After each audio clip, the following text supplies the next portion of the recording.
G'day everyone, in this video I'm going to be going through a software unboxing of Bloom.io.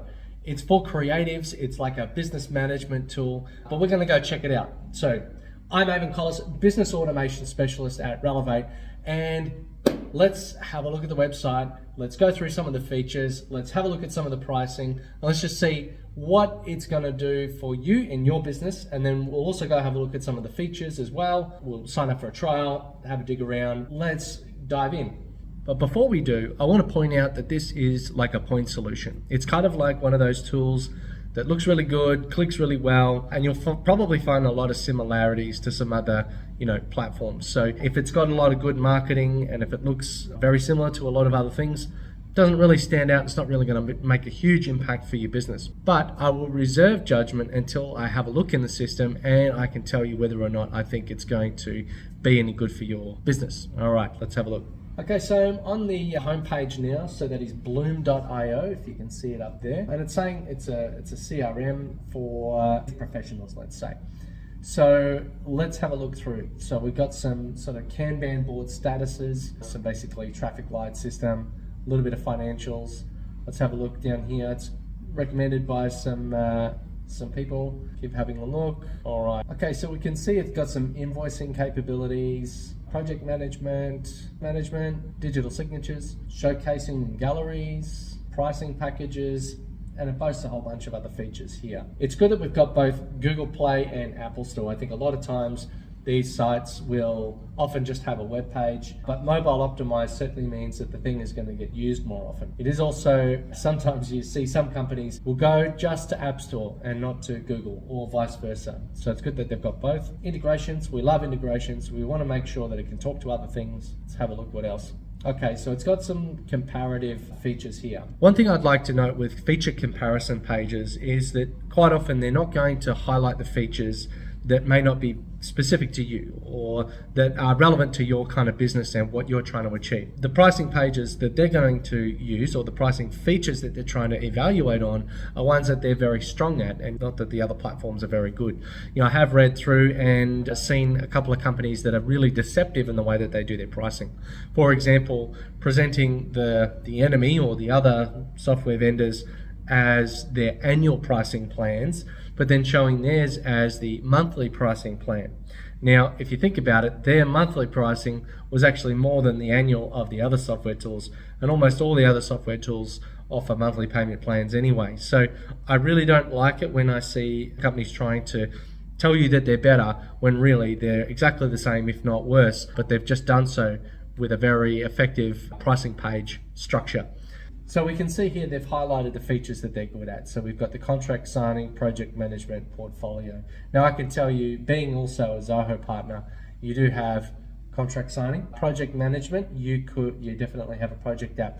You could run an online portfolio inside of Zoho Sites, which is a website builder. Galleries and assets you could do through Zoho WorkDrive. Client portal, again, you could do. There's about 10 different client portals in Zoho.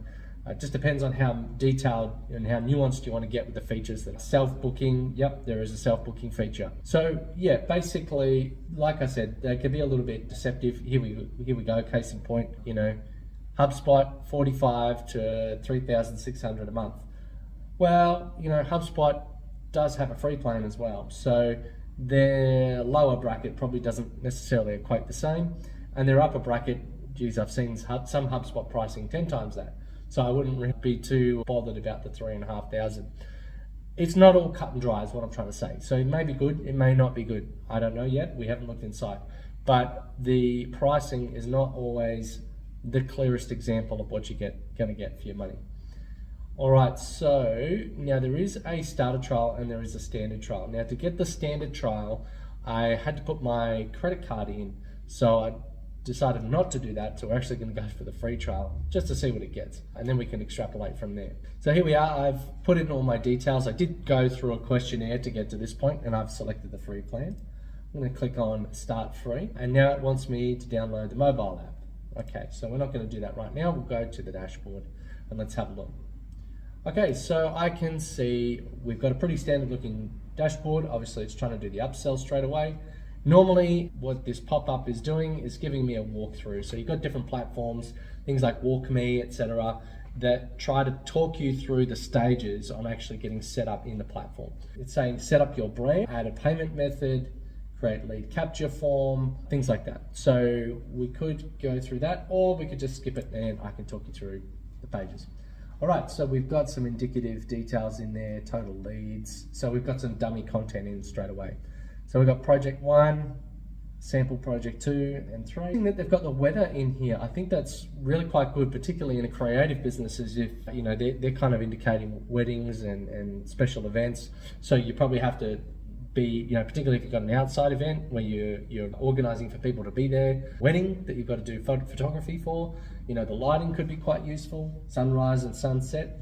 So, you know, that's a nice little feature and very specific to that market. Upcoming events in the calendar, that's quite handy, particularly if you are trying to plan your day or your week. Let's have a look here. We've got, okay, so that just expands the side there. And we've got some pretty basic things in here. Hopefully we've got some sub-menu items to show a little less simplicity, a little bit more complexity. Okay, so here we go. Let's click in, we've got leads. Okay, so let's click into a first lead. All right, so we've got some names. I noticed one thing, you know, particularly with, you know, creative businesses, they like things a little bit more simple, perhaps not as analytical or you know, I won't say not detail orientated, because they very much are, particularly when it comes to their particular craft or their particular, you know, specialization. But, you know, I would personally want to see a little bit more information on the page. How they got there, what date they got into the system, did they fill out a form, etc. And, you know, in terms of connectivity, how are they getting into the system? Okay, so we've got a drop-down box up here, and that's really just the status box. Okay, contact information, we click on edit. Do we get any more details? We can add some custom fields. No, we can't add custom fields. Okay, so we've got preset fields. If I look on, you know, date and time, add a location, so we can just get to add contacts, perhaps linking of additional contacts, location, a venue and an address. Okay, so that doesn't really give us a lot of information. History. Okay, so on the history, we've got just quite simply an action. So we've got general action types. Would be good if I can customize those. I've got a title and a date and then a status. So that's pretty basic. I'm going to open up, we can edit and we can delete, no worries. And again, that's our status. We do have a history, so history is good and internal notes are good. This is a sample lead, feel free to delete anytime. Okay, all right, so they're just single saved notes. So theoretically, someone could write over that. There's no time stamping, there's no understanding who entered the notes if there's multiple users in the system. We've got assets. Okay, so assets I'm assuming is like your documents. So let's add this one. So I've added an image and that is saving in there twice for some reason. Okay, so on that process, if I'm going to go into the file, I could just delete download, so I can't actually see what it is other than the title that's in there. Now, I actually created a Canva image and I didn't change the name, I just uploaded it into the system. But one of the problems with the way that that's providing me the information of what's actually in the system is, unless I'm really good on my naming conventions, it's really hard for me to know what's actually there. So if I had previously put in, say for example, I number my files because of a video editing process that I go through or something like that. Maybe I put the dates in. Maybe I don't quite, maybe the code of the file matches to another system that I'm using. That makes it really hard for me to try and understand exactly what file is where, or even then to search for it, unless I have a really good filing system elsewhere that I can reference. So that's an important point to note. Okay, so further along in the system, I'm going to click on to projects. So from this, okay, so we've got a very, you know, I say it all the time, this is kind of like a Monday.com sort of thing where I've got my statuses, I've got these things, it seems like phases, and I can filter by active or archived. It doesn't look like I can create new columns or new structure or page layout to be able to save these things too.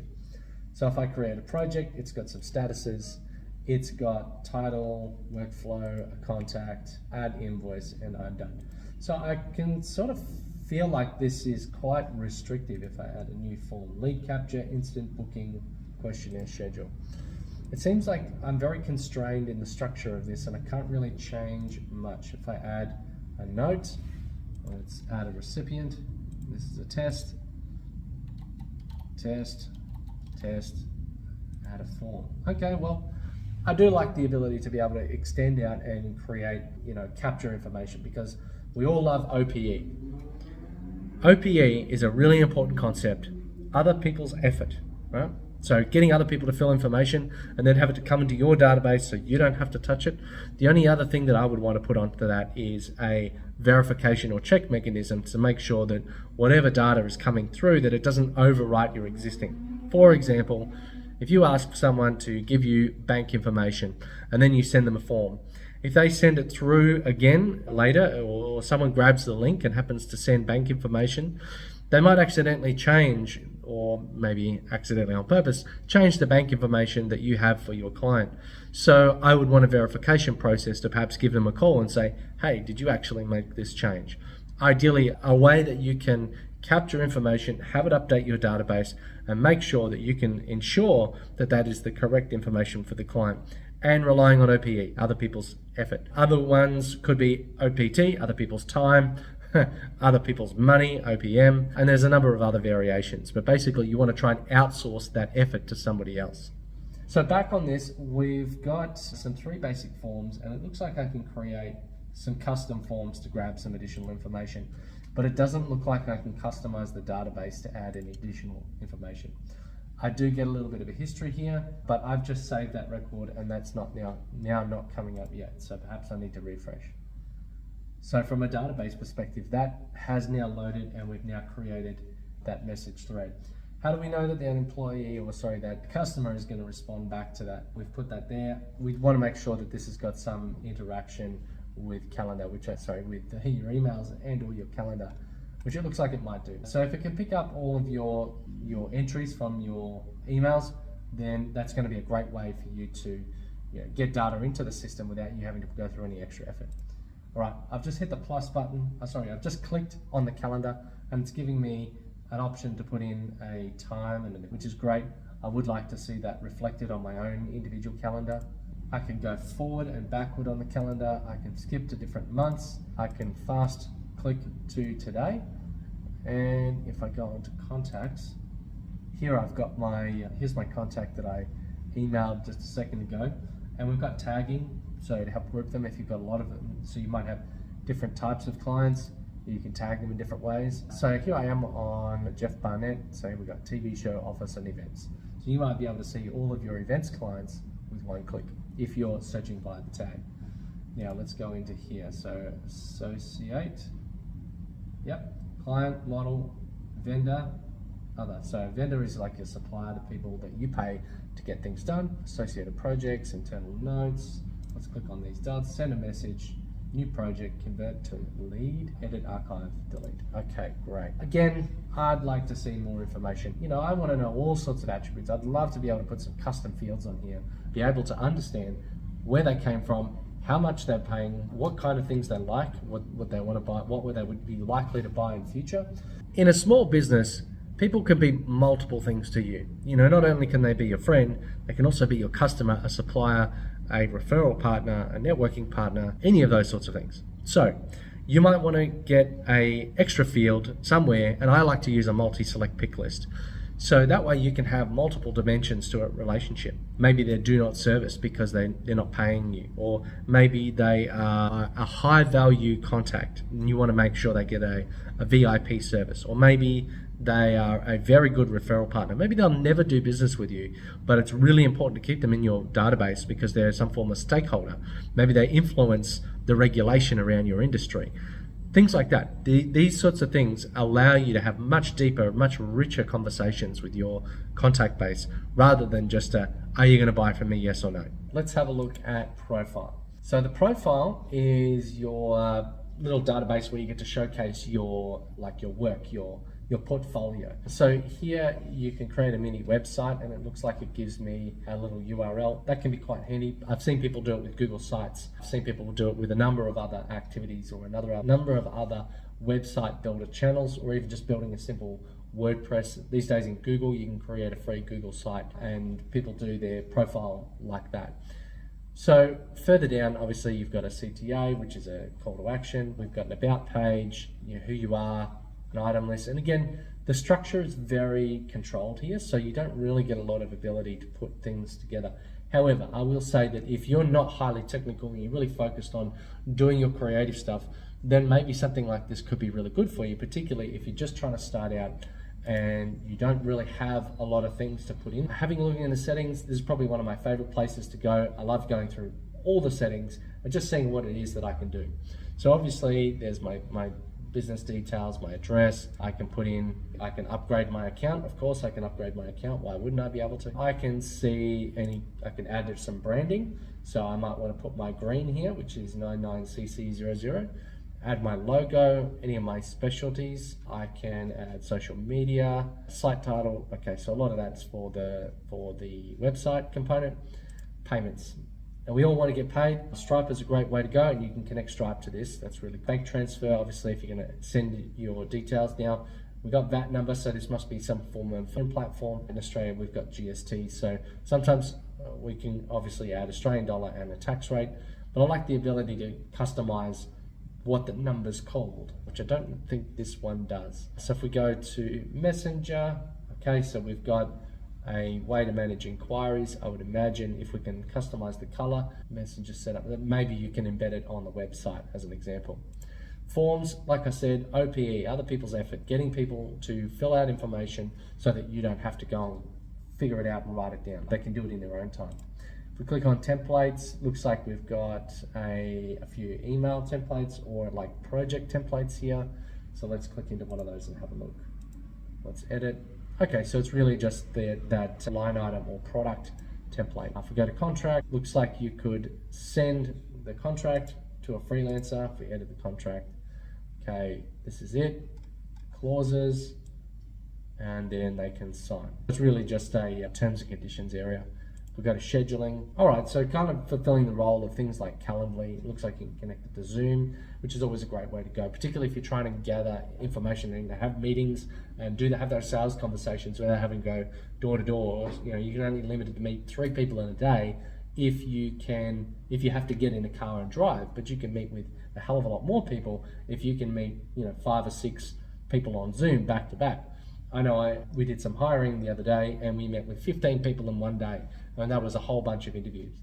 So that has the ability to help you scale. Obviously, it's not as good as meeting in person, but if you're starting out, it's a numbers game. Automations, looks like there's some very basic automation. So if a form comes in, send an email. That pretty much seems to me like the limitation. And obviously it's an upgrade feature. So, and whilst I've given it this sort of feedback at the moment, obviously the free plan is going to be quite watered down as opposed to the paid plan. But I would have imagined that if I was signing up, that I would get a taste of what the premium plan looks like, at least for 7 days, 14 days after signing up, so that I know what I'd be missing out on. One thing I do like here is this ability to export. Okay, so we can get contact data out, we can get invoice data, and we can get transaction data, which, at the end of the day, contact data seems like the only thing of use, but it seems like you probably only get first name, last name, email. You probably wouldn't get the backstory, the history, and all that sort of stuff. Why is that important? If you're going to migrate a system, if you're going to get out of your CRM, then one of the most important things to be able to do is to export your data. At some point, you're going to outgrow it. So finding a platform that locks you in, that then means you have to duplicate everything to get out of the thing, can become very expensive, infinitely more than if you just paid a little bit more, got a platform that allows you to extract data so that you can upload it into another system. I would imagine that this system is probably all right whilst you've got 1, 2, 3, maybe 5 or 10 employees, but at some point you're going to need to do something different. Businesses get infinitely more complex. They want to do more custom things. So you need a more custom, more flexible, more configurable system. You can't imagine that any Fortune 500, ASX 200 or listed company is going to be on this platform. There's just no way. They're way too big. They've got HR problems to deal with. They've got accounting issues to deal with. And they want to try and synchronize all that into one system. But having said that, The system's not that bad if you're just starting out. If you're a small operator, maybe like 1, maybe 2 people, then I would say it's probably not bad, particularly if you're not too technical and you just need something to grab some information. I don't really rate it necessarily the highest and best platform that you could go with.